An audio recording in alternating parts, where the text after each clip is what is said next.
The chandeliers of Ashford House blazed with 1,000 candles, their light catching on crystal droplets that threw dancing prisms across the crowded ballroom where the cream of London society had gathered for the height of the season. And in the corner near the French doors stood Miss Eleanor Hartley, her hands wrapped around the worn silver handle of a teapot that had grown familiar as her own heartbeat these 8 years past. The music swelled from the orchestra gallery, a quadrille tonight, something light and fashionable, while silk skirts rustled past her station like waves against an unremarkable shore, and Eleanor poured with practiced grace, her movements so accustomed to invisibility that ladies often spoke over her as though she were merely an extension of the refreshment table itself. She had learned to cultivate this transparency, this ability to serve without being truly seen, for it was easier than the alternative, easier than remembering what it felt like to be one of them, to wear silk instead of serviceable muslin, to dance instead of pour, to be courted instead of commanded. The weight of the teapot strained her wrist, and she shifted it carefully, mindful of the fine bone china cups arranged before her, each one worth more than her monthly allowance from the Dowager Lady Pemberton, who had offered Eleanor this position out of old friendship with her mother, and perhaps some lingering guilt for not intervening when Eleanor's father had faced his financial ruin. 8 years had passed since that catastrophe, 8 years since Eleanor had last waltzed across a ballroom floor with hope in her heart and suitors vying for her hand,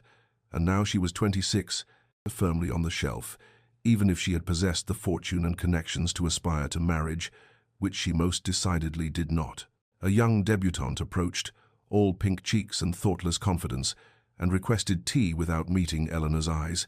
and Eleanor murmured, "Of course, miss," in the pleasant, neutral tone she had perfected, the tone that conveyed deference without personality, service without soul. The girl swept away without acknowledgement, and Eleanor returned the teapot to its stand, her fingers aching slightly from the heat that seeped through the handle despite the cloth wrapped around it. She permitted herself a moment to survey the ballroom, this glittering world that had once been hers and now existed beyond an invisible but impenetrable barrier, and her gaze swept across the dancers, the matchmaking mamas, the peacocking gentlemen, until a sudden stir near the entrance made her pause. The Duke of Northmere had arrived, newly returned from his estates in the north, and the crowd parted for him like the Red Sea for Moses, every unmarried lady and her mother tracking his progress with the focused intensity of hunters sighting prey, and Eleanor felt something twist in her chest. Not hope, never hope, for she had learned that lesson too thoroughly, but perhaps an echo of old grief, a reminder of dreams long since buried beneath the weight of silver teapots and service and survival. Alexander Ashford, Duke of Northmere, moved through the crowd with the practiced ease of a man born to command attention. His dark hair caught the candlelight as he inclined his head to acknowledge greetings, and Eleanor observed from her corner station that he possessed the bearing of someone who carried great weight with apparent effortlessness, though she thought she detected something in the set of his shoulders that spoke of weariness, of duty shouldered for so long it had become indistinguishable from identity. He was perhaps in his early 30s, tall and broad-shouldered in his evening clothes, and within moments of his arrival, the matrimonial machinery of the ton had engaged with ruthless efficiency, as ambitious mothers steered their daughters into his path with the subtlety of generals deploying troops, and Eleanor watched the familiar dance unfold, remembering with a sharp pang when she too had been one of those hopeful girls, when her own mother had guided her toward eligible gentlemen with gentle encouragement rather than calculation. The Duke accepted a glass of champagne from a passing footman and surveyed the ballroom with an expression Eleanor could not quite read, something between resignation and carefully maintained interest, and she found herself wondering what it must be like to be pursued so relentlessly, to know that every smile directed at you concealed an agenda, every conversation a subtle negotiation for position and alliance. Lady Pemberton herself approached him, drawing forward her niece, a pretty blonde thing who curtsied with practiced grace, and the Duke bowed with equal formality before leading the girl onto the floor for the next set,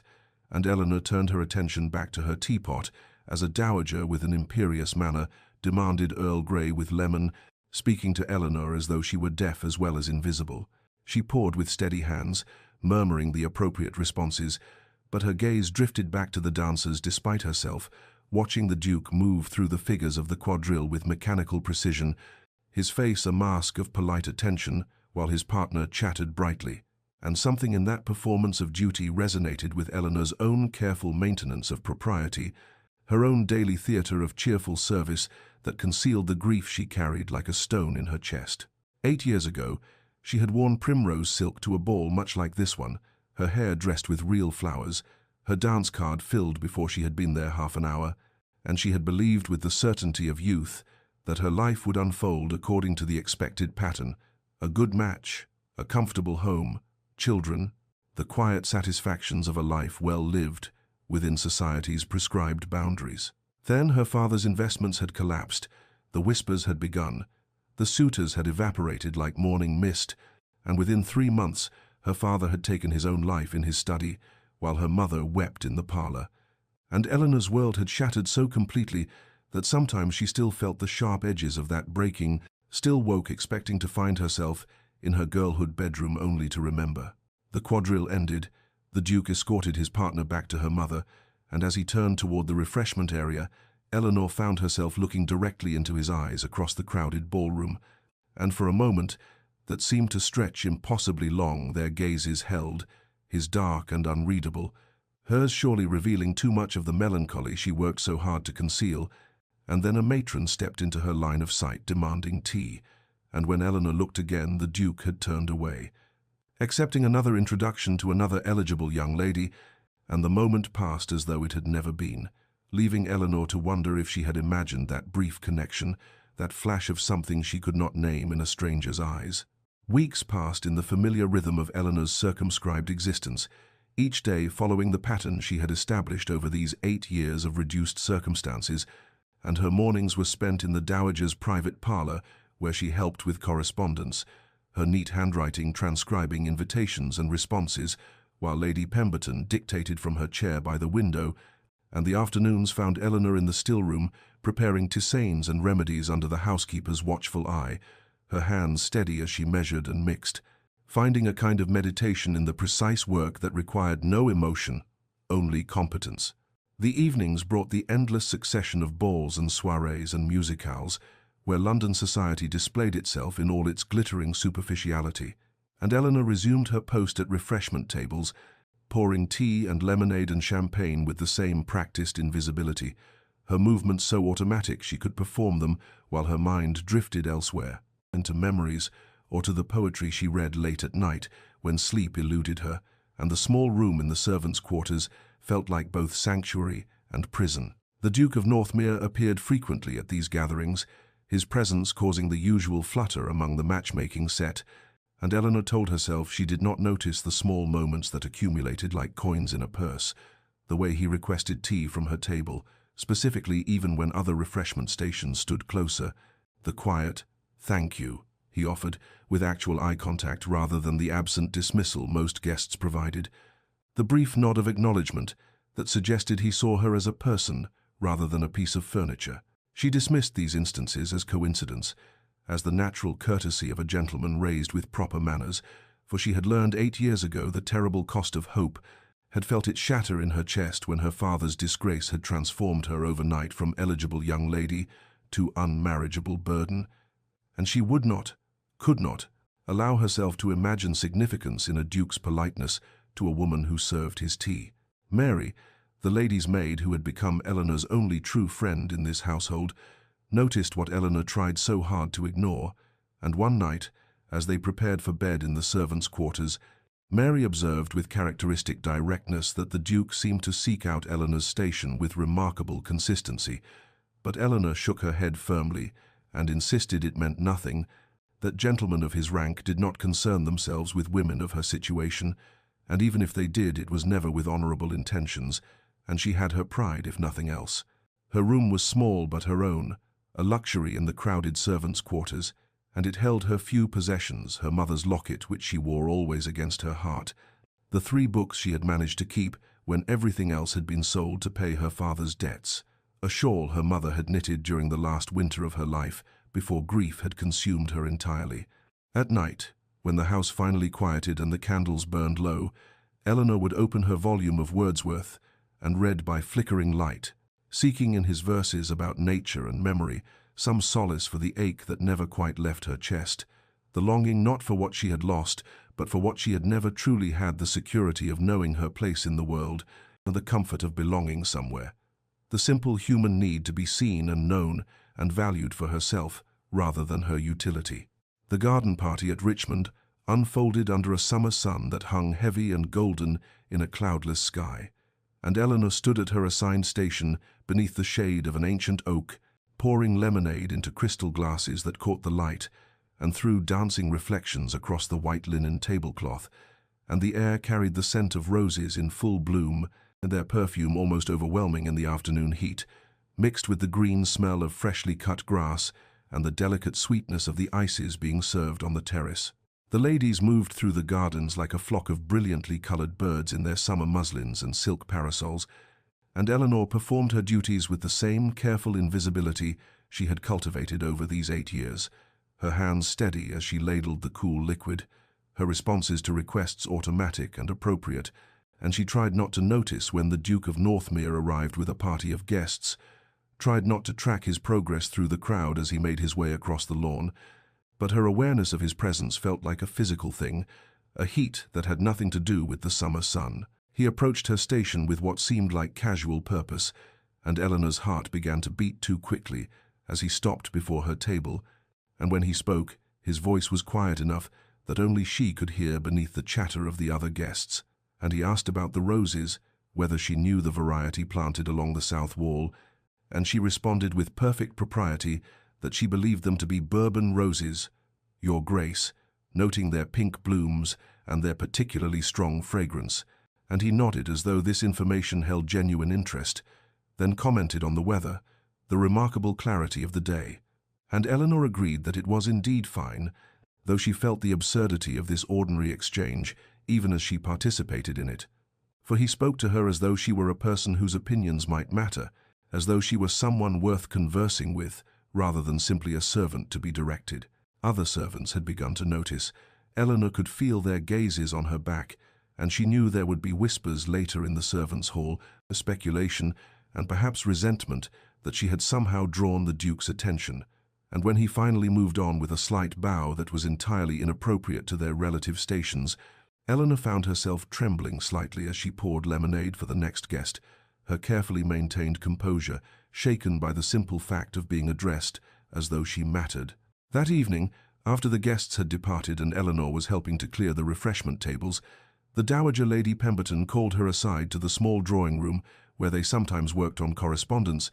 and the older woman's expression was kind but serious, as she suggested gently that Eleanor should not mistake a gentleman's courtesy for any deeper interest, that the Duke was known for his impeccable manners and his consideration toward all people regardless of station, but that such kindness should not be misinterpreted, and Eleanor assured her with perfect sincerity that she harbored no illusions, that she understood her place and would never presume beyond it. But that night, alone in her small room with the single candle burning low on her writing table, Eleanor allowed herself tears that she had not permitted in years, and they were not tears of hope or foolish romantic fancy, for she knew better than to hope for what could never be, but rather tears for the reminder of all she had lost, for the sharp contrast between what she had been and what she had become, and the gap between those two versions of herself felt unbridgeable, vast as an ocean, and she wept quietly into her pillow for the girl who had once believed the world held promise, for the woman who now poured lemonade at garden parties and was grateful for even that small measure of security, and when the tears finally stopped, she felt hollowed out and exhausted, but also somehow cleansed, as though she had acknowledged a grief she usually kept carefully locked away. Autumn arrived with its characteristic melancholy, the leaves turning gold and crimson in the London squares, and the air carrying that peculiar scent of decay and transformation that marked the season's passage, and by all reasonable expectations, the Duke of Northmere should have departed for his estates weeks ago, for the season had ended, and duty called him to oversee the harvest and attend to matters of land and tenants that required a master's presence, yet he remained in London with no explanation offered to the curious society matrons who whispered behind their fans about his unprecedented lingering. Eleanor noticed his continued presence at the gatherings that still occurred in this quieter time of year, smaller affairs and music ales, and intimate dinners, where the refreshment service required less staff, but still demanded her attendance, and she felt increasingly unsettled by his constancy, by the way her heart would betray her with its quickened beating whenever he entered a room, and she told herself firmly that his remaining in town had nothing to do with her, that surely a duke had business concerns and social obligations that kept him here, that she was foolish and vain to imagine herself any part of his considerations. At a musicale held in Lady Morrison's drawing room on a particularly fine October evening, Eleanor stood at her station during the intermission between performances, pouring wine into delicate crystal glasses while the guests rose from their chairs and stretched and conversed in the low murmur that passed for polite conversation, and she was reaching across the table to refill the decanter when Lady Cecilia Hertford approached with a small group of her particular friends, young women whose beauty was matched only by their cruelty, and Eleanor had served Lady Cecilia many times over the years, and knew to expect nothing but dismissive rudeness. But what happened next transcended mere rudeness into deliberate malice. Lady Cecilia accepted the glass of wine Eleanor offered, her smile sharp and cold, and then with a laugh that sounded like breaking glass, she tilted her wrist and let the dark red liquid spill across the front of Eleanor's plain grey dress, the wine soaking into the fabric and spreading like blood,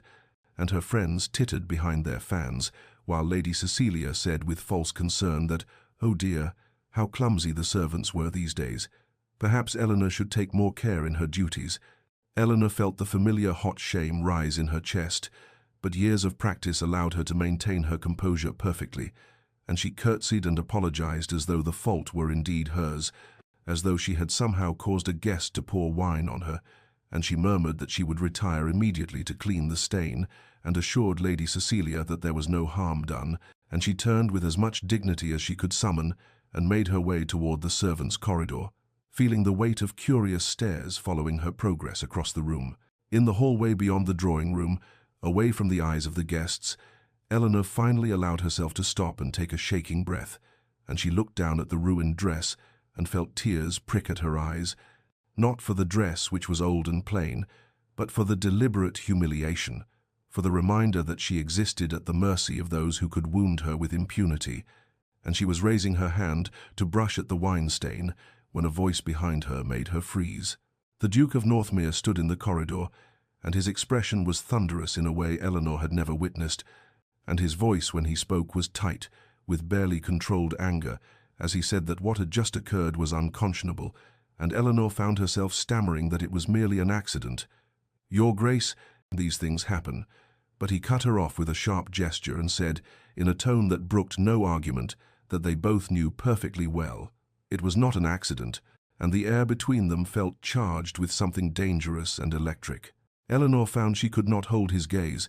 could not bear the anger she saw there on her behalf,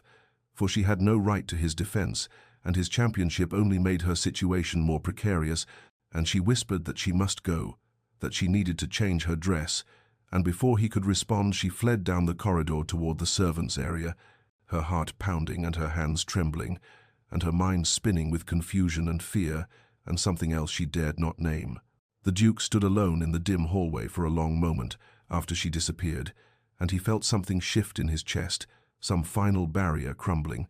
and he knew with absolute certainty that he could no longer pretend that Eleanor Hartley was simply a woman who served tea at society gatherings, could no longer convince himself that his interest was merely compassionate concern for someone who had suffered misfortune, for what he felt, as he watched her endure that casual cruelty with such quiet dignity, was not compassion, but something far more profound and far more dangerous, and the realization both exhilarated and terrified him in equal measure. The Duke of Northmere returned to his study in the early hours of the morning after the musicale, and he sat at his desk with a single candle burning, while the rest of his household slept, and he found he could not dismiss from his mind the image of Eleanor Hartley standing in that corridor, with wine staining her dress and tears. She would not allow herself to shed bright in her eyes, and he realized with startling clarity that he knew almost nothing about her beyond what he had observed these past months, knew nothing of how she had come to occupy such a position or what circumstances had reduced a gently bred woman to serving refreshments at society gatherings. He began making inquiries the following day, discreet questions posed to those who might remember the events of 8 years past, and what he learned filled him with a mixture of admiration and fury at the cruelty of fortune and society alike. Eleanor's father, Thomas Hartley, had been a gentleman of modest means but good family, and he had made investments that his advisers assured him were sound, placing nearly his entire fortune in a shipping venture that promised remarkable returns. But the ships had been lost in a storm off the coast of Africa, and the company had collapsed under debts it could not honor, and Thomas Hartley found himself ruined not merely in fortune but in reputation, for there were whispers that he had known the venture was unsound and had encouraged others to invest as well. The shame and the suddenness of the reversal had broken him, and one morning his valet had found him in his study with a pistol in his hand, and his life ended by his own action, and Eleanor's mother had lasted barely 6 months after that, grief consuming her until she simply faded away like a candle burning down to nothing. Eleanor at 18 had been left alone in the world with no fortune, no family, and a name tainted by scandal and suicide,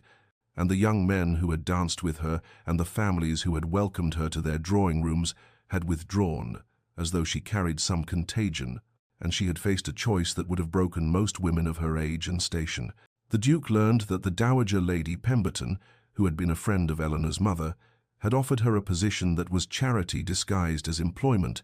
allowing Eleanor to maintain some small measure of dignity while providing her with shelter and security, and Eleanor had accepted with gratitude and had performed her duties for 8 years with a grace that spoke to remarkable strength of character. He learned too that before her father's ruin she had been considered an accomplished young lady, that she played the pianoforte with genuine feeling and skill, that she spoke French and Italian fluently, that she had been known for her kindness to those less fortunate and her gentle manners,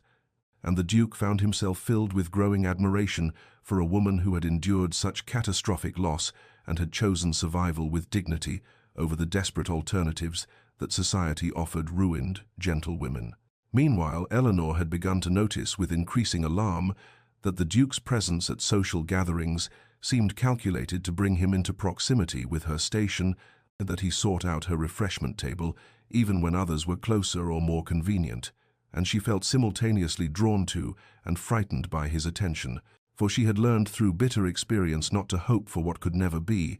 yet her treacherous heart seemed determined to ignore the lessons that 8 years of servitude had taught her, and she lay awake in her small room at night, arguing with herself about the impossibility of her situation, while some foolish part of her insisted on remembering the warmth in his eyes and the anger he had shown on her behalf, and she knew that such thoughts were dangerous and could only lead to further pain, yet she could not quite suppress the unwanted stirring of feeling that his continued kindness provoked. The rain began as a whisper against the windows of Lady Morrison's townhouse on an evening in late October, and by the time the guests had assembled in the ballroom for what was promised to be an evening of exceptional dancing, the whisper had become a steady drumming that provided a melancholic counterpoint to the bright music of the orchestra, and Eleanor stood at her station near the terrace doors, feeling the cool draught that slipped through the glass and thinking that the rain matched her mood perfectly, for she had spent the past weeks in a state of profound confusion about the Duke of Northmere and his inexplicable attention to her, and she had resolved tonight to maintain strict distance and proper servant's demeanor, no matter how kind his eyes or how gentle his words. The ballroom was especially crowded, for Lady Morrison's gatherings were known for their excellent music and the quality of the supper, and Eleanor found herself constantly pouring wine and lemonade, and answering questions about the refreshments, while trying to remain as invisible as possible, and during a particularly energetic country dance, when the dancers were occupied and the guests gathered near the musicians to watch, she allowed herself a moment's respite and slipped through the terrace doors into the cool night air, breathing deeply of the rain-washed atmosphere and feeling the tension in her shoulders ease slightly as she stood in the shadowed shelter of the portico. The rain fell in silver curtains beyond the stone balustrade, and she watched it with something approaching peace, grateful for this brief escape from the constant performance of servitude,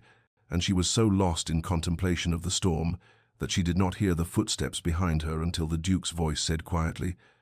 "Do you never dance any more, Miss Hartley?" And she whirled around in shock, her heart leaping into her throat at both his presence and his use of her name with proper address. For how did he even know her full name when she had never been introduced to him, when she was meant to be anonymous and interchangeable with any other servant. She curtsied quickly, her mind racing, and managed to say with tolerable composure, "I serve your grace, I do not dance." And he moved to stand beside her at the balustrade, not touching her but close enough that she could feel the warmth of his presence, and he said in that thoughtful tone she had come to recognize, "That seems a terrible waste," and she did not know how to respond to this, did not know what game he was playing, or why he sought her out in the darkness when the ballroom was full of ladies who would dance with him eagerly. He asked her then about her favorite music, his voice gentle and genuinely curious, and Eleanor knew she should deflect, should maintain her role, should not engage in personal conversation with a duke, but something about the rain and the darkness and the weariness of 8 years of pretending made her answer honestly that she favored Mozart, particularly the Piano Concerto No. 21, and when he asked why that particular piece, she found herself saying before she could stop the words, "For its melancholy hope," and then she caught herself and fell silent, horrified that she had revealed something so personal, something that spoke to the strange contradiction of her existence, where she mourned what she had lost, while still harboring some foolish ember of hope that perhaps life held more than endless service. The Duke said nothing for a long moment, and Eleanor could feel him filing this detail away, could sense his attention focused on her with an intensity that made her want to flee and stay in equal measure, and the rain intensified around them, drumming harder against stone and earth, and they stood in companionable silence that felt both dangerous and oddly peaceful, and Eleanor knew that propriety demanded she return inside, that this moment alone with him in the darkness was improper and could be misunderstood,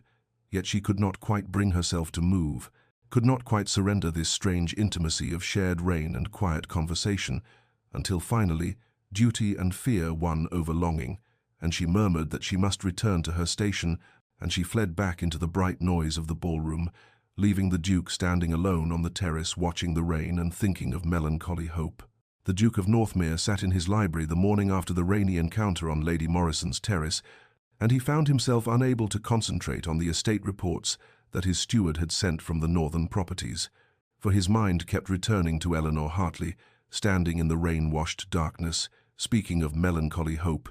and he knew with a certainty that both exhilarated and troubled him that he had fallen in love with a woman whose circumstances made any attachment to her a source of potential scandal and social difficulty, and yet he could not bring himself to care about scandal when he thought of her quiet dignity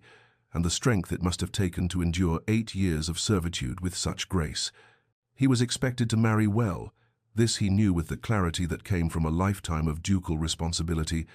expected to choose a bride from among the appropriate candidates whose bloodlines and fortunes would consolidate estates and secure the succession, and his uncle had sent him several letters detailing the virtues of various young ladies who would make suitable duchesses, but when Alexander thought of the girls he had danced with during the season, he found them all vapid and tiresome compared to Eleanor's substance and genuine character, and he realized that he had been performing the rituals of courtship without any real engagement of his heart until he had begun to notice the woman who served tea at the refreshment tables. He sent a note to his closest friend, Lord Carrington, requesting his presence that afternoon,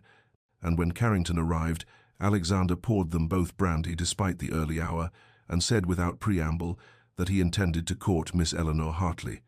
And Carrington, who had known the Duke since their school days,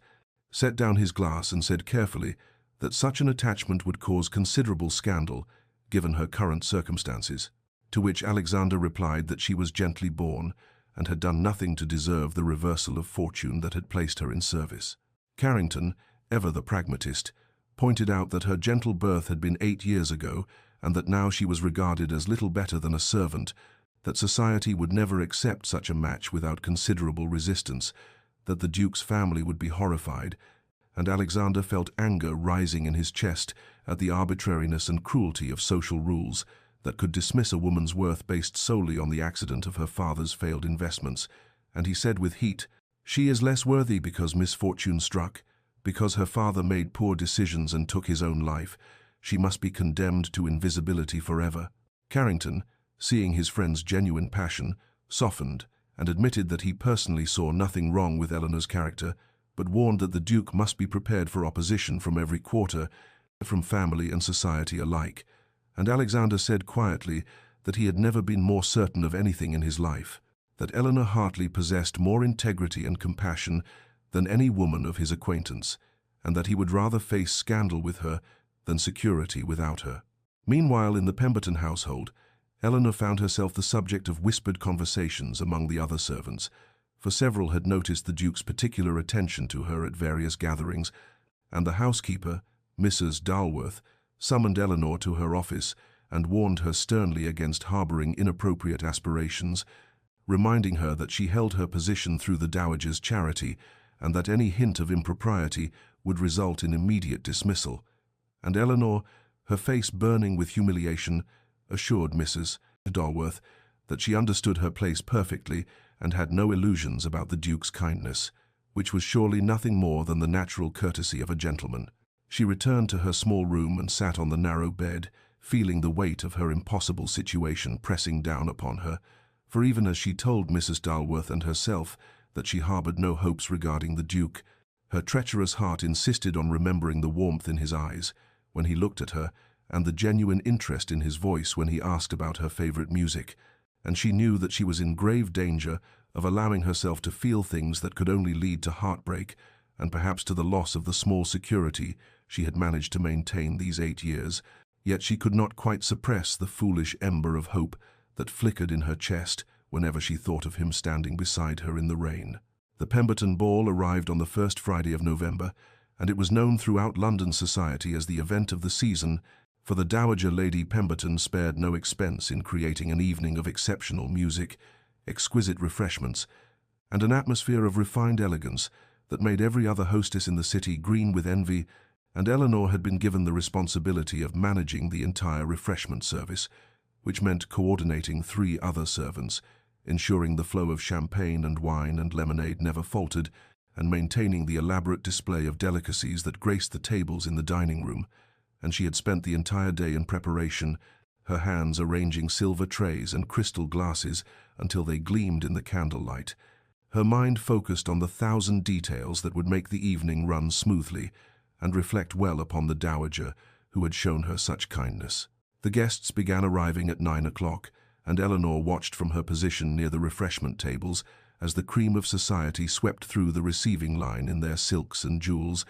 the ladies' gowns in shades of rose and cream and pale blue, the gentlemen in their severe black evening dress, and she felt the familiar clench in her chest at the sight of the world she had once inhabited and from which she was now forever excluded. But she pushed the feeling down and focused on her duties, directing the footmen to circulate with trays of champagne, ensuring that the dowagers seated along the wall had easy access to refreshments, maintaining the smooth operation that was expected of her. The Duke of Northmere arrived late, after the first dances had concluded, and Eleanor's heart gave a treacherous leap when she saw him enter the ballroom, tall and dark-haired, and somehow separate from the glittering crowd, despite being very much a part of it, and she watched from beneath lowered lashes as he greeted the Dowager and several other guests, expecting him to move toward the dancing and to select a partner from among the young ladies who were watching him with barely concealed hope, perhaps Lady Cecilia Hertford, who looked particularly beautiful tonight in ivory silk, or Miss Caroline Whitmore, whose fortune and lineage made her an eminently suitable match. But instead, he moved through the room with what seemed like purpose, his eyes scanning the crowd, and Eleanor felt a flutter of panic when she realized he was looking for something or someone, and then his gaze found her at the refreshment table and held, and she saw him begin to cross directly toward her, and every rational thought in her mind screamed that this was dangerous, that she should look away, that she should busy herself with some task. But she found herself frozen in place as he approached. He stopped directly before her table, and she could feel the attention of nearby guests beginning to turn toward them, could sense the ripple of curiosity spreading through the room, and he said in a voice that carried just far enough, "Miss Hartley," and she curtsied automatically, her hands trembling slightly as she murmured, "Your Grace," and the world seemed to narrow to just the 2 of them standing there, while the ballroom held its breath. And then he said, clear and unmistakable, "I find myself in need of a partner for the next waltz," and Eleanor felt the blood drain from her face as silence spread like ripples on still water, guests turning to stare, conversations faltering, the very air seeming to thicken with shock and speculation, and she managed to say through numb lips, "Surely any young lady here would be honored, Your Grace," gesturing vaguely toward the room full of eligible debutantes. But his eyes never left her face as he replied with devastating clarity, "I am not asking any young lady, I am asking you." And the ballroom had gone completely quiet now, the orchestra falling silent between pieces, every eye turned toward the Duke and the servant at the refreshment table, and Eleanor's panic rose like a tide because this was impossible, this was improper, this would ruin them both, and she whispered desperately, "I cannot, Your Grace," and his response came soft but implacable, "Can you not, or will you not?" Eleanor felt the weight of every eye in the ballroom pressing down upon her as she stood frozen before the Duke, and she whispered desperately, "You don't understand what you're asking," her voice barely audible above the sudden hush that had fallen over the assembled guests. But his response came steady and implacable. "I understand perfectly. I am asking you to dance with me." And then the Dowager Lady Pemberton was there, moving through the crowd with the authority of age and position, in her face a carefully controlled mask that revealed nothing of what she might be thinking, and she said in a tone that attempted diplomacy, "Your Grace, Miss Hartley is in my employ, and surely there are many young ladies who would be more appropriately." But the Duke interrupted her with flawless courtesy and devastating determination. "Then I request your permission to borrow her services for one dance, my lady." And Eleanor felt her mortification deepen, because he had turned the situation into a request that the Dowager could not possibly refuse without giving grave insult to a duke, and she saw the moment when Lady Pemberton recognized this social trap, saw the flicker of calculation in the older woman's eyes as she weighed the consequences of refusal against the scandal of acceptance, and then the Dowager's gaze shifted to the Duke's face, and Eleanor saw something pass between them, some silent communication that she could not interpret, and Lady Pemberton gave a slight nod and said quietly, "One dance, Your Grace," and stepped back, and the Duke extended his hand toward Eleanor, palm up, waiting. Eleanor stared at that outstretched hand as though it were both salvation and damnation, for she could see the strength in those fingers that were weathered from riding and clearly accustomed to hard work despite his privilege, and could see the steadiness of his wrist and the patience in the way he held his arm extended, not demanding but inviting, and every rule of her existence for the past 8 years screamed at her to refuse and to curtsy and beg his pardon and retreat to the safety of her serving station, yet something in his eyes when she finally dared to meet them stopped the refusal on her lips, for there was no pity there, no condescension, but rather a kind of recognition, as though he saw not the servant in borrowed dress, but the woman she had been and still was beneath the layers of enforced humility and learned invisibility. The ballroom had erupted in whispers now, a rising tide of shock and speculation and gleeful scandal, and Eleanor could feel the eyes of Lady Cecilia Hertford boring into her with hatred,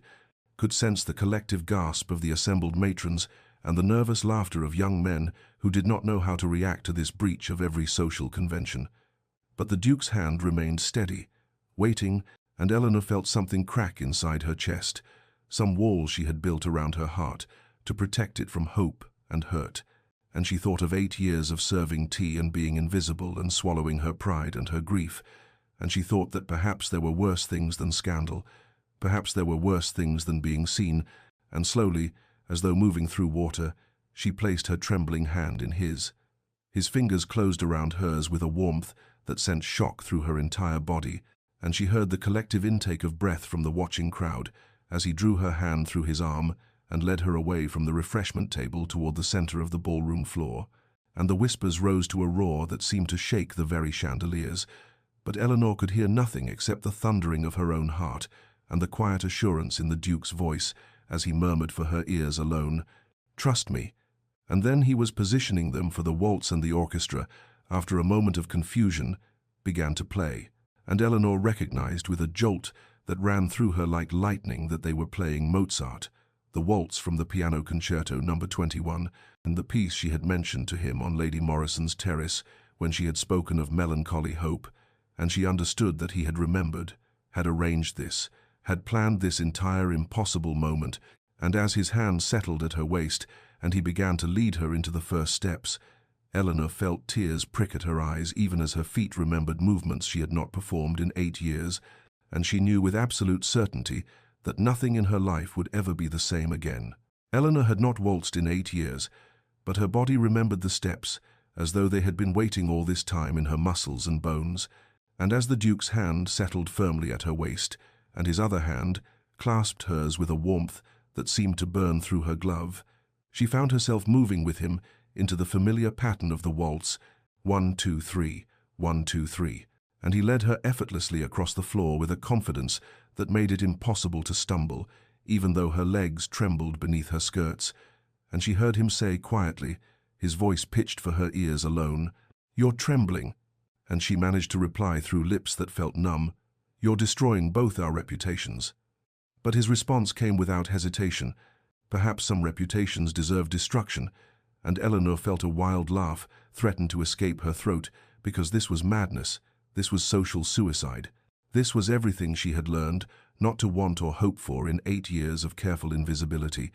Yet here she was in the center of the Pemberton ballroom, waltzing with a duke, while all of London society watched in scandalized silence. She became aware gradually that the other couples who had been forming up for the dance had stopped, had moved to the edges of the floor, clearing a space as though she and the Duke were performers in some theatrical production, and they waltzed alone in the center of the ballroom under the blazing light of 3 massive chandeliers, while hundreds of eyes watched and judged and whispered behind fans and gloved hands,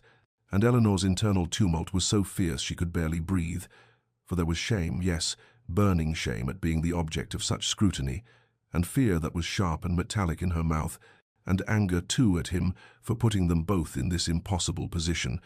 But beneath all of that, rising like floodwater through cracks in a dam, was something else entirely, something she had not felt in so long she barely recognized it, and it was joy, fierce and bright and utterly unexpected, the joy of being seen again, of moving to music that stirred her soul, of being treated not as a servant or a charity case or an invisible fixture, but as she was meant to be treated, as a woman worthy of a duke's hand and a duke's attention and a duke's public declaration of regard. The Duke guided her through a turn, and she felt the silk of her borrowed dress swirl around her ankles, and she whispered desperately, why are you doing this?" And his answer came quiet, but absolutely certain, his dark eyes holding hers with an intensity that made her heart stutter, "Because I can no longer pretend I don't see you." And Eleanor felt something break open in her chest at those words, felt the careful walls she had built around her heart begin to crumble, and the music swelled around them. Mozart's waltz filling the ballroom with its melancholy hope, the very piece she had told him she loved. And she understood that he had arranged this, had requested this specific piece, had planned this entire scandalous moment, and for 3 minutes and 47 seconds, as they moved together across the polished floor, Eleanor was not a servant or a fallen lady or a figure of pity.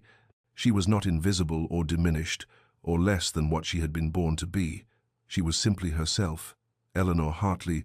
dancing with a man who saw her and valued her and was willing to brave society's censure to claim her. And when the final notes of the waltz faded into silence and they stood still in the center of the floor, his hand still at her waist and hers still resting on his shoulder, Eleanor knew with absolute certainty that this moment had changed everything, that there was no going back to invisibility now, that whatever came next, whether ruin or redemption, she had been seen and acknowledged and honored before all of London, and that no one could ever take that away from her. The music ended and they stood still in the center of the ballroom floor,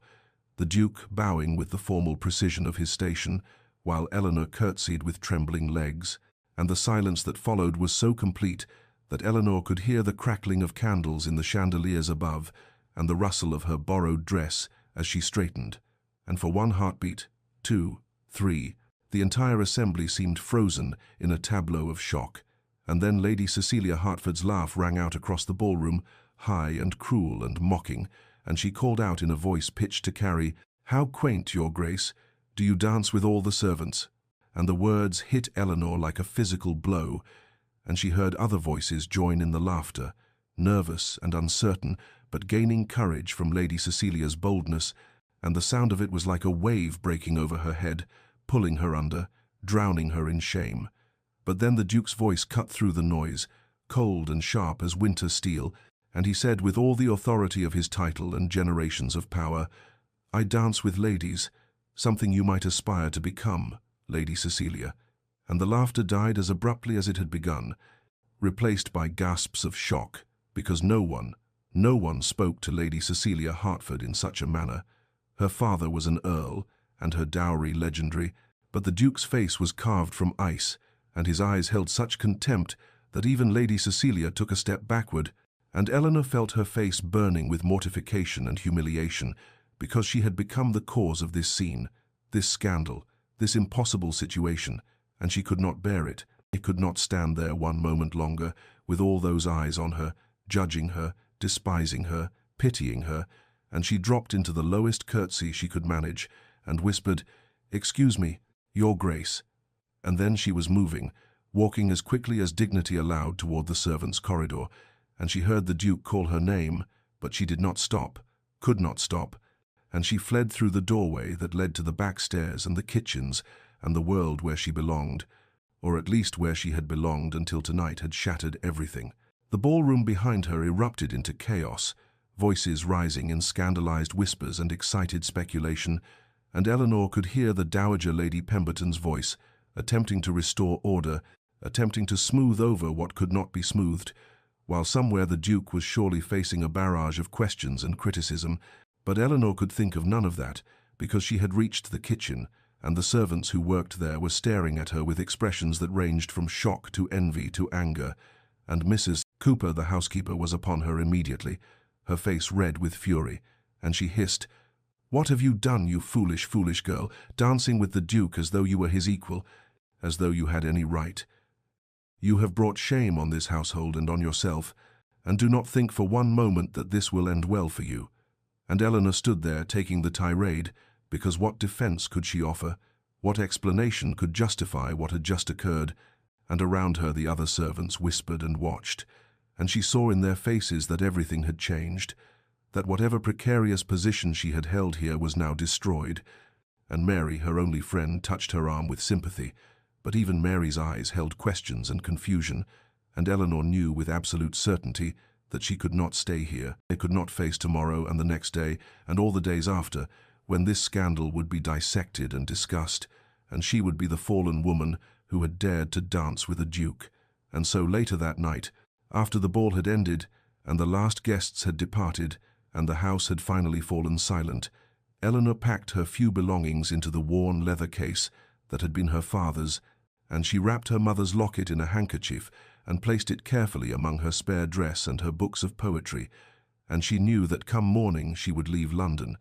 would seek a position in the country where no one knew her name or her story, where she could disappear again into the blessed anonymity she should never have allowed herself to leave, because the Duke's impossible gesture, however well-intentioned, had not saved her but had instead destroyed the fragile existence she had built from the ruins of her old life. And Eleanor understood as she fastened the clasps on her case that some endings were not beginnings, that some gestures of kindness were crueler than indifference, and that she had been a fool to feel, even for those 3 minutes and 47 seconds, that she could be anything other than what circumstance had made her. Morning came too soon, and found Eleanor hollow-eyed and trembling as she fastened the clasp on her father's old leather case, her few possessions packed and ready for a departure she had not yet planned, beyond the certainty that she must leave London, must flee before she had to face another day in the Pemberton household, where everyone would know what had happened, where the whispers and sidelong glances would never cease, and she was reaching for her bonnet when Mary appeared at her door, breathless, with news that the Dowager Lady Pemberton required Eleanor's presence immediately in her private sitting-room, and Eleanor's stomach turned to ice because this was the dismissal she had expected, the formal severing of the only lifeline she possessed, and she followed Mary down the servants' stairs with legs that felt wooden and a heart that beat too fast, preparing herself for the loss of even this humble position. But when she entered the Dowager's sitting-room, she found the elderly lady seated by the window with her morning tea, and the Dowager's expression was not angry, but rather thoughtful, almost amused, and she gestured for Eleanor to sit and said without preamble, "That was remarkably foolish of you both, and Eleanor opened her mouth to apologize, but the dowager raised one elegant hand to forestall her and continued, "But I have known the Duke of Northmere since he was a boy in short pants, and he is not given to impulsive acts, which leads me to believe that what appeared impulsive was in fact quite deliberate." And Eleanor sat frozen as the dowager revealed that the Duke had called at the house 3 times since dawn, had been turned away each time because it was too early for proper visiting hours, but had left increasingly urgent messages demanding to see Miss Hartley. And Eleanor felt panic rise in her throat like bile, and she said quickly, "I cannot face him. I cannot. He has made my position here untenable, and I must leave London today, this morning if possible." But the dowager was watching her with those sharp eyes that had seen 8 decades of human folly and heartbreak, and she said gently, "Child, I suspect he intends to make your position something else entirely." And Eleanor stared at her in disbelief, because surely the dowager could not mean what those words implied. Surely no one could be so foolish as to imagine that a duke would, that he could possibly. But the dowager leaned forward and took Eleanor's cold hands in her own warm ones and said, "You may choose to run, or you may choose to hear what he has to say, but understand this. Eleanor, you cannot run from yourself. You cannot run from what happened last night. And you cannot run from the fact that the Duke of Northmere waltzed with you before all of society because he chose to, because he wished to, because he has been watching you these many months and has come to some decision about you." And Eleanor felt tears burning behind her eyes, because this was hope. Terrible, unwanted hope, and hope was the cruelest thing of all, because hope could be destroyed, and she had learned that lesson so completely 8 years ago when her world collapsed. But the dowager was still speaking, was saying, "I will not force you to see him, but I will tell you that in 40 years of navigating society, I have never seen a man look at a woman the way the Duke looked at you last night. And if you run now, you will spend the rest of your life wondering what might have been." And Eleanor sat there torn between the instinct to flee and something else, something fragile and frightened that whispered, perhaps this once, perhaps against all odds and reason. And finally she heard herself say in a voice barely above a whisper, "I will see him." And the dowager smiled and rang for a servant, and sent word that the Duke of Northmere would be received in the morning room at 11 o'clock. And Eleanor had exactly 43 minutes to compose herself before facing the man who had either ruined her life or was about to transform it entirely. The Duke arrived precisely at 11 o'clock, and Eleanor heard his footsteps in the entrance hall below, heard the butler's murmured greeting and the sound of the morning room door opening, and her hands were trembling so violently that she had to clasp them together in her lap, as she sat in the chair the dowager had indicated, with Mary stationed discreetly in the corner as chaperone and the door left properly open, and then he was there in the doorway, tall and imposing in his dark coat, his hair slightly disheveled, as though he had run his hands through it repeatedly, and his eyes found hers immediately with an intensity that made her breath catch. And the dowager rose with a rustle of silk and said, "Your Grace, I shall be in the drawing-room should you require anything." And then she swept out, leaving them alone but for Mary's presence. And Alexander crossed the room in 3 strides and stopped before Eleanor's chair. And before she could rise, before she could curtsy or speak or do any of the things propriety demanded, he said in a voice rough with emotion, "I love you." And Eleanor felt the words strike her like a physical force, felt her sharp intake of breath and the sudden racing of her heart, and she managed to say, "Your Grace, you cannot." But he interrupted with fierce conviction, "I can, I do, I have these past months." And he began to speak then, words tumbling out as though he had been holding them back too long, and he told her of watching her at countless gatherings, of seeing her grace under humiliation that would have broken a lesser soul, of observing her kindness to those beneath her station, even when she herself had nothing, of admiring her quiet dignity in circumstances that would have made others bitter or cruel. And Eleanor sat frozen, listening to him describe her as though she was someone worthy of admiration, someone valuable and good, and she tried to protest, tried to say, "But the impossibility, the scandal, your duty to your name and title."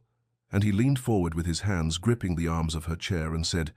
"My duty is to choose a duchess who will stand beside me with integrity and compassion, and I have found her." And Eleanor felt tears burning behind her eyes. 8 years of suppressed grief and longing and loss suddenly rising to the surface, and she heard herself say in a voice that broke, "I am nobody. I have nothing. I cannot offer you anything that you need." And Alexander's expression softened, and he reached out slowly, giving her time to pull away. And when she did not, he took her hands in his and said,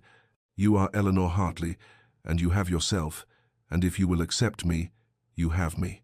And it was a proposal, formal and heartfelt and utterly sincere, and Eleanor sat there with tears streaming down her face, while her heart waged war between the fear that had protected her for 8 years and the hope, the terrible, dangerous hope, that perhaps this impossible thing might actually be real, that perhaps she might be allowed to step out of the shadows and into the light, that perhaps she might be loved, not despite what she had become, but because of who she was. And she looked into his eyes and saw no pity there, no condescension, only a steady certainty that both terrified and compelled her. And she knew that this moment would define the rest of her life, that whatever she chose now would echo through all her remaining days, and the choice, impossible as it seemed, was somehow the easiest and hardest thing she had ever done. Eleanor sat very still with her hands clasped in Alexander's warm grasp, and felt the weight of 8 years pressing against this moment, and she knew she must speak the truth even if it meant losing him, and so she drew a shaky breath and said, "I cannot be what you need, Your Grace. I have no dowry to bring to this union, no connections that would benefit your estates, no political alliances or social advantages, nothing of value except myself, and that is not enough for a duke." And she watched his face, expecting him to acknowledge the reality of her words, but instead he released her hands and slowly, deliberately, lowered himself to his knees before her chair, this powerful man who commanded respect from peers and servants alike, now kneeling at her feet, and he said with quiet intensity, "You bring yourself, Eleanor, and that is all I require. That is everything I require." But she could not let him dismiss the obstacles so easily, and she pressed on with rising desperation. "Society will never accept me. They will say I am the servant who trapped a duke through cunning or manipulation. They will whisper that I schemed and planned and waited for my opportunity. Your family will hate me for bringing scandal to your name, your sister and your uncle, and all those who depend on the dignity of your title, and your mother." But he interrupted her gently. "My mother is dead these 10 years, and if she had lived, she would have loved you for the very qualities that I love, for your strength and your compassion and your grace under circumstances that would have destroyed a lesser soul." And Eleanor felt her resistance beginning to crumble like a wall worn down by relentless waves. And Alexander continued speaking, and she heard in his voice something she had not expected, a vulnerability that matched her own, and he told her of his isolation, of the loneliness that came with his position, of moving through society surrounded by people, yet feeling utterly alone, because no one saw him as simply a man. They saw only the duke, the title, the estates, the power, and he said that her quiet strength had awakened something in him that he had thought lost forever, had reminded him that connection was possible,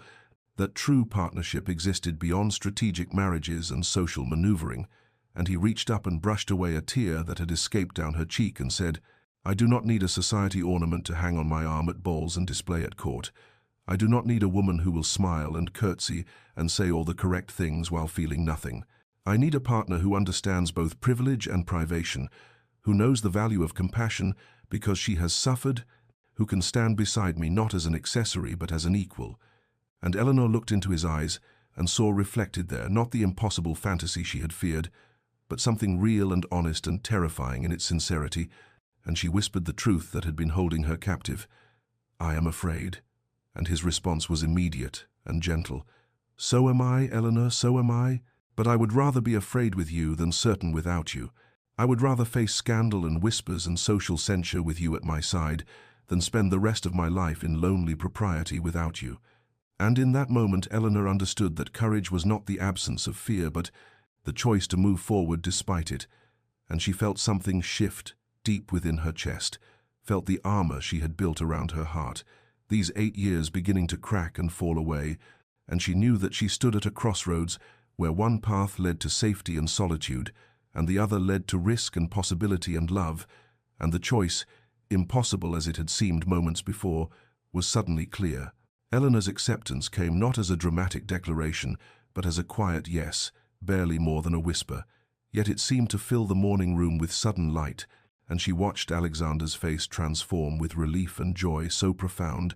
that she felt tears spilling down her cheeks again. And he rose from his knees and pulled her gently to her feet and held her hands as though they were something precious and fragile, and for a long moment they simply stood there, while Mary discreetly pretended to examine the curtains, and the morning sun streamed through the windows, illuminating dust motes that danced in the air like tiny stars. But then reality began to intrude upon this perfect moment, and Eleanor felt the weight of practical obstacles pressing in, and she said softly,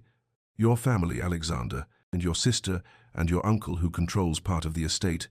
they will never accept this. They will see me as an interloper and a fortune hunter." And he acknowledged the difficulty with a slight nod, but said, "They will come to know you as I do," though Eleanor could hear the uncertainty beneath his confidence, and she insisted then with quiet determination, "We must do this properly, not as a scandal to be whispered about in drawing rooms, but as a legitimate courtship. I will not have people say that you were trapped or manipulated, or that I schemed my way into your affections." And Alexander agreed, though she could see it pained him to contemplate months of enduring society's whispers and cuts when he wanted nothing more than to marry her immediately. And they began to plan then, with Mary summoned, to fetch the dowager, and when Lady Pemberton returned and heard their intentions, she settled into her chair with a thoughtful expression and said,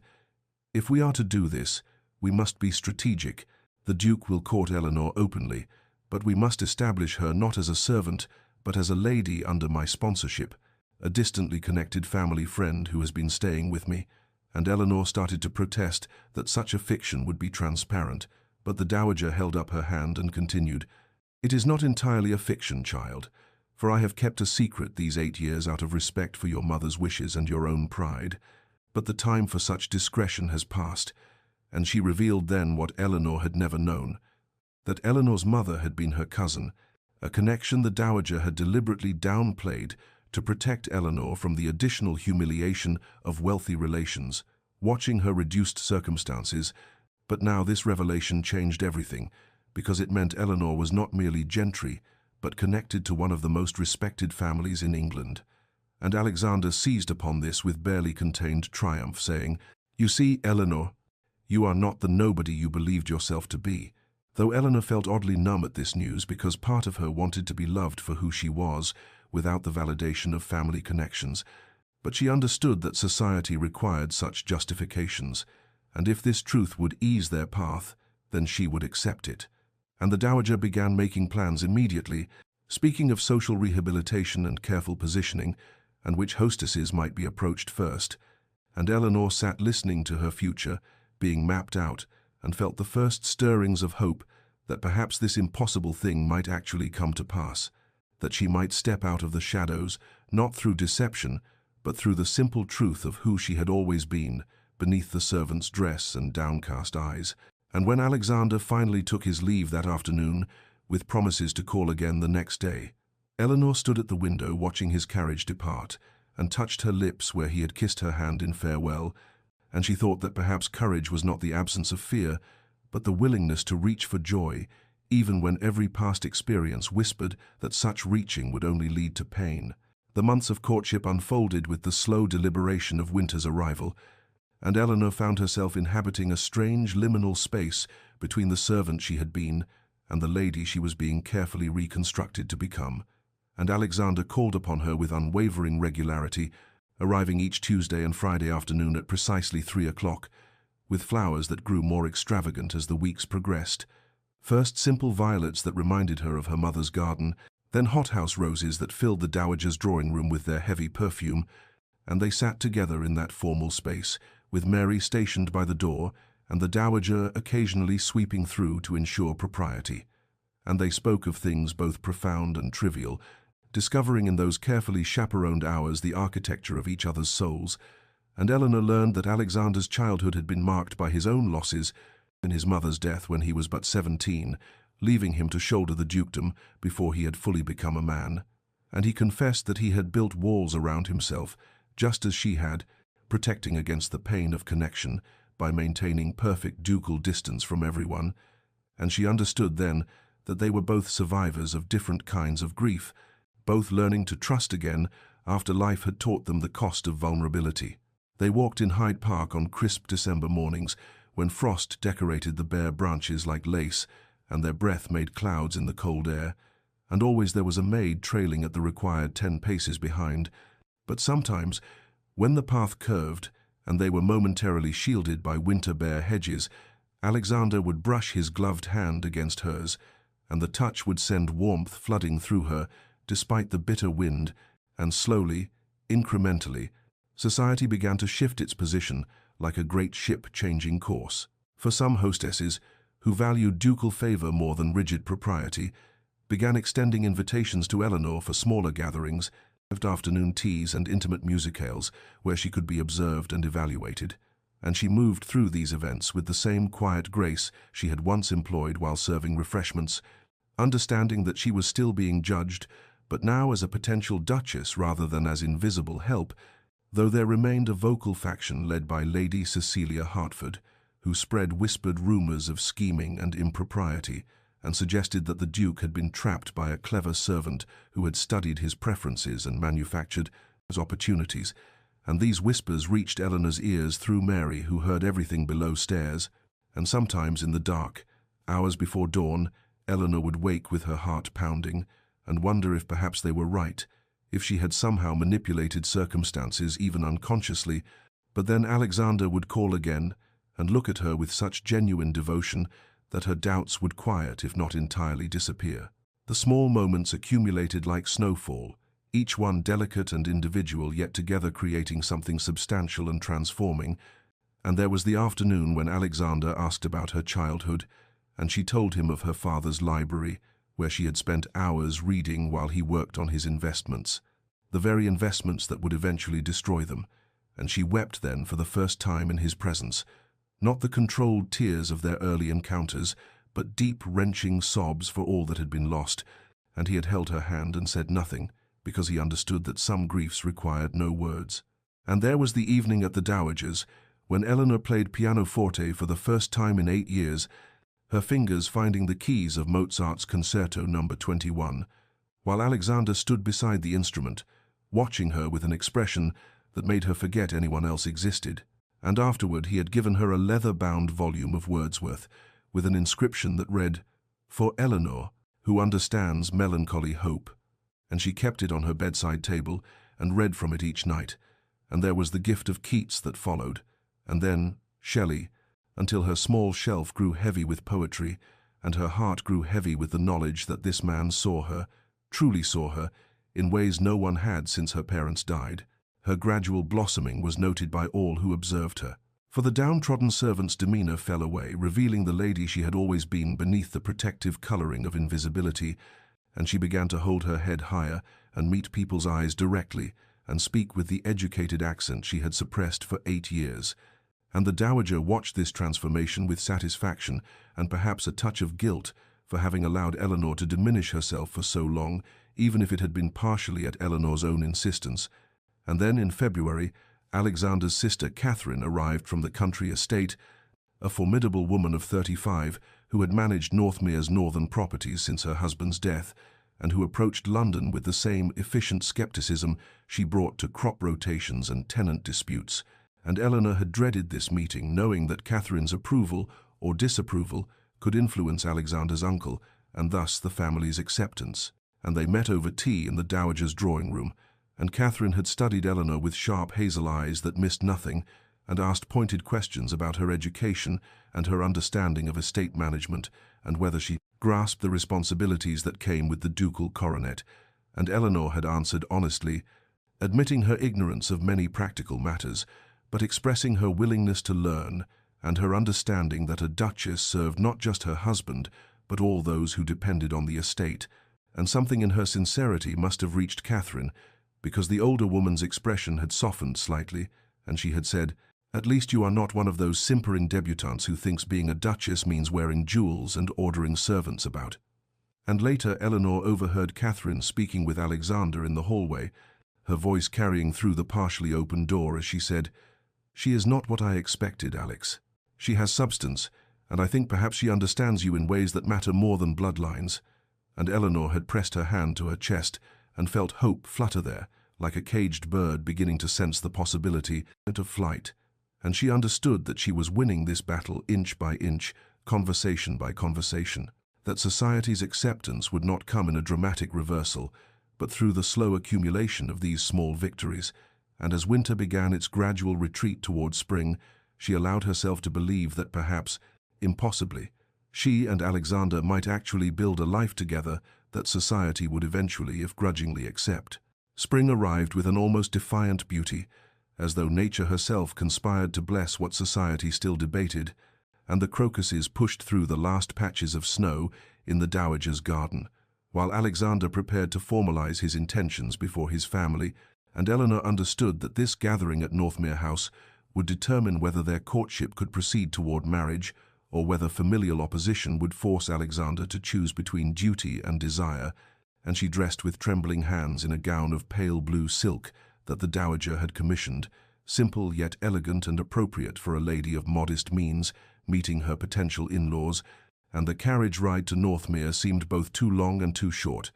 and Alexander met her at the entrance with an expression that attempted confidence but could not quite hide his own apprehension, and he led her to the library where his uncle Lord Ashford sat in judgment beside the fire, a man of perhaps 60, with steel-grey hair and eyes that assessed Eleanor with the same scrutiny he might apply to a business contract, and Catherine was there as well, offering Eleanor a small, encouraging nod, and the interrogation began with deceptive politeness, as Lord Ashford asked about her lineage, and Eleanor recited what she knew of her father's family and her mother's connection to the dowager, watching the uncle's face for signs of approval or dismissal and finding only careful neutrality. And then he asked the question she had been dreading. "And what fortune do you bring to this union? Miss Hartley, what estates or investments or connections that might benefit the duchy?" And the room fell silent, and Eleanor felt the weight of 8 years of poverty and invisibility pressing down upon her shoulders. But she met his gaze directly and said with quiet dignity, "I bring nothing but myself and my love for your nephew, Lord Ashford. I have no dowry, no property, no financial value to offer, and if that makes me unsuitable, then I will withdraw now rather than bring discord to your family." And she began to rise from her chair, but Catherine's voice stopped her, firm and clear. "Uncle, perhaps that is precisely what Alexander needs, someone who loves him for himself rather than for his title or his fortune, someone who has known both privilege and privation and can therefore understand the responsibilities that come with great wealth." And Alexander moved to stand behind Eleanor's chair, his hand coming to rest on her shoulder in a gesture of solidarity that breached propriety but spoke volumes. And Lord Ashford studied them both for a long moment before his stern expression softened almost imperceptibly, and he said, "I have watched my nephew these past months become more himself than I have seen him since his mother's death, and if you are the cause of that transformation, Miss Hartley, then perhaps you bring more value than any dowry could provide." And Eleanor felt tears pricking her eyes as the family's grudging acceptance settled over the room like a benediction, and 3 days later the announcement appeared in the Times. The Duke of Northmere to wed Miss Eleanor Hartley, cousin to the Dowager Lady Pemberton, and society erupted in a cacophony of reactions, ranging from romantic approval to scandalized disapproval, and the drawing rooms buzzed with speculation, and Lady Cecilia led a vocal faction that insisted the match was beneath the Duke's station. But then word came from the palace that the Queen herself had heard the tale and expressed approval of a love match based on character rather than convenience, and this royal benediction silenced most of the criticism, though some continued to whisper. And Eleanor found herself transformed in society's eyes, from invisible servant to duchess to be, a liminal position that afforded her both deference and scrutiny, yet she insisted on maintaining her friendship with Mary and the other servants who had shown her kindness during her years of servitude, and this caused some raised eyebrows among the haute ton, but endeared her to many who saw in her behavior a genuine compassion that transcended class boundaries. And she understood that she was being watched and judged and measured against an impossible standard. But Alexander's steady presence beside her gave her courage to face each social engagement, and as the weeks progressed toward their wedding date, she began to believe that perhaps she might actually inhabit this new role, that the girl who had served tea for 8 years might transform into a duchess who served with grace and compassion, and she thought of her mother and father and hoped they would be proud of who she had become, through all the trials that had seemed at the time like nothing but loss and diminishment. And she realized that sometimes the breaking of one life makes space for the building of another, and that the courage to accept love when it arrives unexpected is perhaps the greatest transformation of all. The wedding morning arrived draped in the golden light of early June, that perfect clarity that seems to exist only in England's brief summer, when the world holds its breath between spring's promise and summer's fullness. And Eleanor woke in the dowager's guest chamber to find Mary already laying out her wedding gown, the Brussels lace cascading like sea foam over the bed's counterpane, and she touched the delicate fabric with trembling fingers and thought of all the impossible distance between the girl who had served tea 8 years ago and the woman who would today become a duchess. And Mary fastened her mother's pearls around her throat, the only jewelry Eleanor possessed that had survived her family's ruin,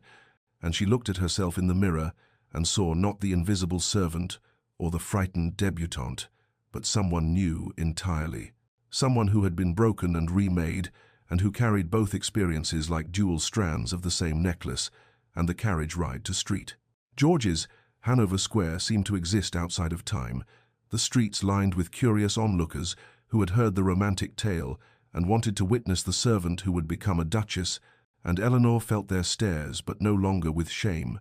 only with a quiet acknowledgement that her story had become something larger than herself, a tale that would be told in drawing rooms and servants' halls alike. And then she was standing at the church entrance with the dowager who would give her away in lieu of her long-dead father, and the organ swelled into life and the doors opened, and she saw the gathered hundreds of society and servants mingled together in a way that would have been unthinkable at any other wedding. And she saw Catherine in the front pew, with tears already streaming down her face, and Lord Ashford standing stern but not unkind, and Mary and the other servants from the Pemberton household seated in places of honor rather than relegated to the back. And then she saw Alexander waiting at the altar, and the rest of the world fell away, and she walked toward him with her heart beating so hard she was certain everyone could hear it. And she thought of that night 8 years ago when her father's body was discovered, and she had believed her life was ending. How she had resigned herself to invisibility and service, and a future empty of joy, and now she walked toward impossible happiness, wearing lace and pearls, and carrying roses that smelled like her mother's garden. And when she reached Alexander, he took her hand, and she felt the slight tremor in his fingers, and understood that he too was moved beyond his usual composure, and they spoke their vows clearly before God and society, and anyone else who cared to judge, promising to love and honor and cherish until death parted them. And when Alexander placed the ring on her finger, he leaned close and whispered, "I love you," so only she could hear, and they were pronounced man and wife. And the church erupted in applause that would have been scandalous at a more conventional wedding, and the reception at Northmere House unfolded like a dream, Eleanor moving through the receiving line with the same grace she had once employed, while serving refreshments, but now as the hostess, rather than the help, and she made certain to speak with every servant present, and to thank them with genuine warmth that came from understanding exactly what their labor meant. And when the orchestra began the first dance, Alexander led her to the floor, and the opening strains of Mozart's waltz filled the air, the same piece they had danced to that scandalous night months ago. And this time when they waltzed, they were not alone, but surrounded by well-wishers, yet Eleanor felt the same fierce joy of being seen and valued and loved, and she understood that this was the completion of a circle that had begun in heartbreak and ended in healing. And later, as their carriage pulled away from Northmere House toward the country estate where they would spend their wedding journey, Eleanor looked back at the ballroom windows glowing with candlelight and remembered standing at the refreshment table in that very room, serving tea to people who never saw her, and she thought of how impossible it would have seemed then that she would leave as a duchess, as Alexander's wife, as someone who had been found worthy of love, despite having nothing to offer but herself. And she leaned her head against Alexander's shoulder as the carriage rolled through the summer twilight, and felt the weight of the past 8 years lift like morning fog, burning away in sunlight. And she understood that sometimes the longest journeys are not measured in miles, but in the distance between who we were and who we become, and that the bravest act is not enduring suffering but accepting joy when it finally arrives. 5 years had passed since that June wedding. 5 years that had transformed Eleanor Hartley from invisible servant to the Duchess of Northmere, and now she stood in the grand ballroom of Ashford House, hosting the autumn ball, with an elegant assurance that seemed as natural as breathing, though she alone knew how hard-won that grace had been, and she moved through her guests with Alexander at her side, his hand occasionally touching the small of her back in that proprietary gesture that still sent warmth through her even after all this time. And upstairs in the nursery their daughter slept, 3-year-old Charlotte with her father's dark hair and her mother's grey eyes, a child who would never know what it meant to be invisible or diminished. And Eleanor paused near the refreshment table and noticed the young woman serving tea, perhaps 20 years old, with careful movements and downcast eyes that Eleanor recognized with a sharp pang of memory, and she approached and spoke gently. "What is your name, my dear?" And the girl startled and curtsied hastily. "Miss Anne Weston, your grace." And Eleanor saw in her face the same mixture of dignity and desperation that she herself had worn for 8 years, and she learned through gentle inquiry that Anne's father had died leaving debts, that her mother lived with relatives in the country, that Anne served the dowager out of necessity rather than choice, and Eleanor's heart ached with recognition. And later that evening she spoke quietly to the dowager and ensured that Anne would receive an invitation to the next gathering, not as a servant, but as a guest, a small act of grace that cost Eleanor nothing, but might mean everything to a girl who had forgotten what it felt like to be seen as a person rather than furniture. And Alexander watched his wife with that expression of profound love and pride that had never diminished in 5 years of marriage, and he understood what she was doing because he had witnessed her transformation and knew that she carried within her both the memory of suffering and the determination to spare others from similar pain. And when the last guests departed and they retired to their private chambers, Eleanor sat at her writing desk attending to correspondence, while Alexander read by the fire,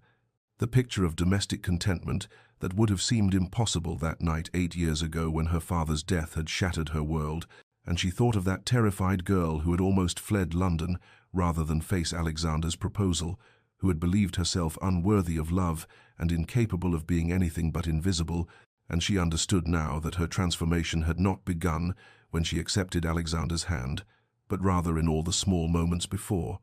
in the choice to maintain her dignity while serving tea, to show kindness to those below her station when she herself had none, to read poetry by candlelight and refuse to let circumstance destroy her entirely, and the courage to say yes to love when it arrived had been built on those years of quiet endurance. And she set down her pen and looked at Alexander and thought how strange and wonderful that the breaking of one life had made space for the building of another, and that serving tea at balls for 8 years had led to dancing at her own wedding, that the girl who had believed herself nobody had discovered she was, in fact, Eleanor Hartley, worthy of love and capable of joy.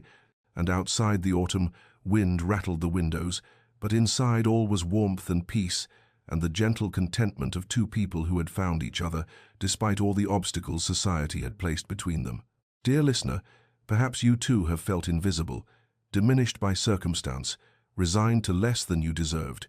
and perhaps you have stood at your own refreshment table serving those who do not see you, carrying the weight of loss and disappointment, and the fear that joy will never find you again. Know this, you are seen, even in your quiet moments of service and sacrifice. Even when the world treats you as though you were furniture rather than flesh and blood, someone sees you and recognizes your worth. Love, when true, recognizes worth that society overlooks. It sees beneath the surface to the dignity and courage that sustain you through your darkest hours. Sometimes the bravest act is not enduring suffering, but accepting the good we believe we don't deserve, opening our hands to receive the joy we've convinced ourselves can never be ours. Eleanor's transformation began not when she said yes to the Duke, but when she chose to see herself as he saw her, worthy and valuable and deserving of joy. And that choice is available to you as well. May you find the courage to accept the love and recognition that seeks you, even when fear whispers you are not enough, even when past disappointments have taught you to protect yourself by expecting nothing. May you rest in the knowledge that your worth is inherent, not dependent on status or circumstance, not measured by society's shallow judgments, or your bank account, or your address, or the number of people who remember your name. And may you, like Eleanor, Discover that endings can become beginnings, that the breaking of one life makes space for the building of another, that serving tea at bowls for 8 years can lead to dancing at your own. This story comes to you from Evergreen Tales, and if it touched your heart, share it with someone who needs reminding of their worth, someone who feels invisible or diminished or resigned to less than they deserve. Subscribe for more tales of hope and redemption and love that sees beyond society's shallow judgments. Good night, dear listener. May you sleep in peace, may you rest in the knowledge of your inherent worth, and may you wake tomorrow with courage to accept whatever joy seeks you.